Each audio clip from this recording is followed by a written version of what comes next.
This week, Kathy and I are in Singapore, and we have the privilege of speaking today with Pastor Naomi Dowdy, who's been living here in Singapore for over 40 years, and you've been pastoring for 30 years. I pastored 30 years. And she has such an interesting story. And in fact, her autobiography is available, and there's a link to her story just below this video. And but Pastor Dowdy, thanks for joining us this week on our video. It's a real honor. Thank you. It's a privilege to have you.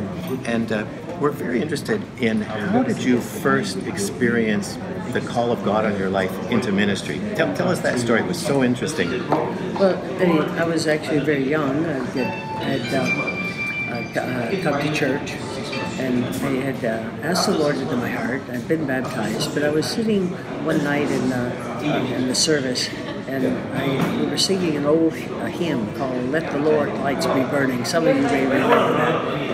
And as we were singing it, hot tears began to stream down my cheek. And as they did, they were burning like a volcano. But it wouldn't. In the midst of that, as we were singing the chorus about sending the gospel, going across the waves, etc., God said, "That's what I want you to do." And I had no idea what it was about. And I just held it in my heart like Mary, she got a word, she held it in her heart. Because when I looked to the left and the right, there was no one sitting around me. And I looked way behind me as well, there was no one there. So this was an audible voice? This was an audible voice. I heard those words, and I was stunned. I didn't know what to do with it, but I just held the word in there. And because I did not know what it meant. And how old were you? I was only about 11, 12 years old. Wow. And you heard the audible voice, and that began your call to ministry.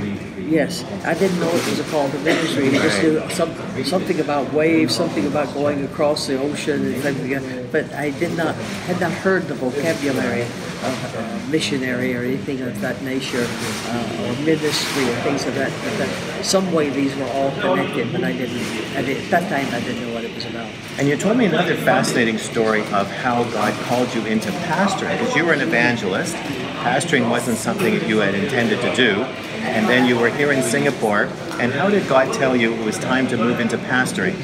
Well, I don't want to sound spooky yet, because it was another audible voice. And I've only had a few audible voices, others have been strong impressions. But I was following the general superintendent here.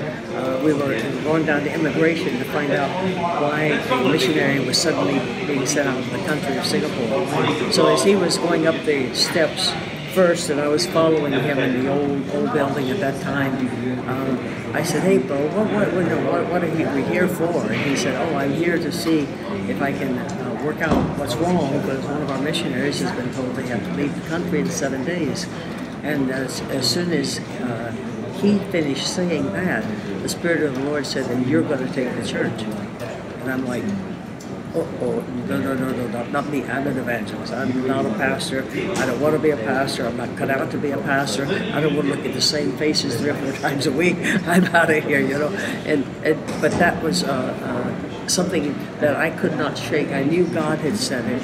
I could not find any of my spiritual authorities I was supposed to be in submission to disagree. They would all agree.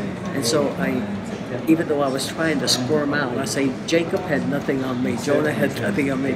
We'd fight, but I knew I had heard from God. And so at the end of the day, no matter what I did, I knew that I had to obey God, because I knew what He had said, regardless of what man had said. But that was how I ended up becoming a pastor. I had a major attitude problem when I started, but God changed my heart, and I loved pastoring 30 years later. Yeah, 30 years later, you were still pastoring. Also, you were pastoring Trinity Christian Centre. Yes. And the attendance of the church when you first started was about how much?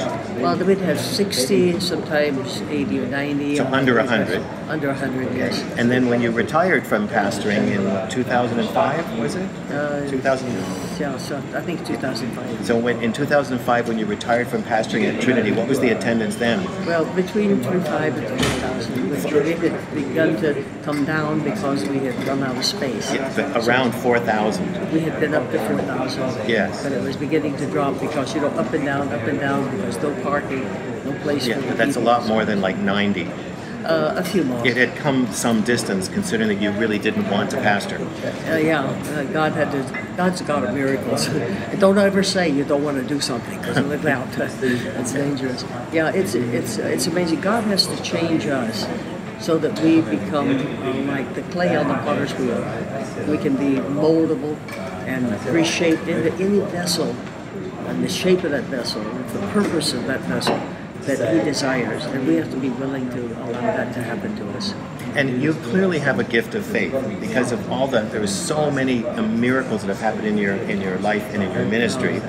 Amazing. And the people watching are people who really want to follow God and they're very wanting to pursue God's plan for their lives. And if they were sitting here, they would be asking, how can I increase my faith? And how would you answer that question for people who are serious about following God and they really want their faith to increase? What advice would you give them? Well, faith is a gift of God, just like any of the other gifts God gives us, but we can develop those gifts.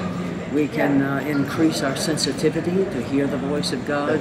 And the same thing, we can increase our faith. It may not become a gift of faith like that gift.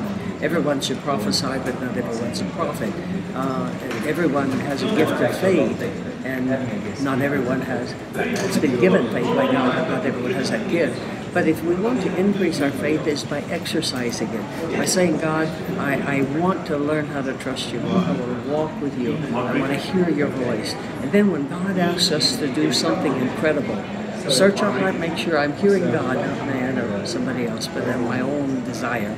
And when God says do something, be willing to step out and to do it, just because God has said it. Because it would not always make sense. It would not always be according to something you've done before, or you know how to do.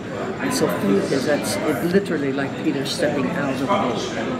It's literally trusting God, not like Abraham, going but not know where you're going, but you're going. That's the kind of faith you want, to walk by faith. Mm-hmm. It's what God heard Moses, throw your rod down. Well, that doesn't make sense. Why throw an old stick on the ground in front of Pharaoh? But you don't know what's going to happen. But something happens miraculously when you just obey. That's the thing. So ask God. Pray and say, God, I want to grow to another level. I want to bring you honor and glory. It's not for me, it's for you, God. And just say, God, speak to me, I will obey. Speak to me, I will dare to do the unthinkable. Not what I would think, but something that comes from you and your own. And we grow in that. Because, I say, if you start out, if you only have headache faith, only pray for headaches. Mm-hmm. But as you practice it, you walk in it, you can begin to pray for the greater things. Mm-hmm. Well, thank you so much, because you've lived a life of miracles in many ways during your ministry here. And I just know that so many of you watching want to increase your faith. So thanks for joining us this week. And so this week, ask God for more. That He would teach you how to believe for more and trust Him for more. So we'll talk to you next week.